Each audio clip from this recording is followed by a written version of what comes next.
কিয়ামতের দিন সর্বপ্রথম হিসেব নেওয়া হবে নামাজের, সালাতের। সালাত চিনেন তো? কুরবানির গোশত খাওয়ার মাঝখানে যেটা খায় ওইটা, হ্যাঁ,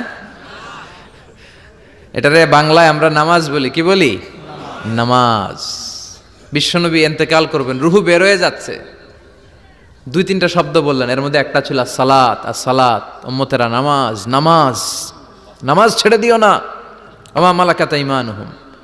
মানুষ ইন্তেকালের আগে শ্বাস বের হয়ে যাচ্ছে, রুহু চলে যাচ্ছে, ওই মুহূর্তে কি জরুরি কথা বলে নাকি ফালতু কথা বলে? সবচেয়ে জরুরি কথাটাই তখন সে বলে যায়, ঠিক কিনা? কথা বলেন। বিষ্ণু বলেছিলেন নামাজ। ওমরে ফারুক,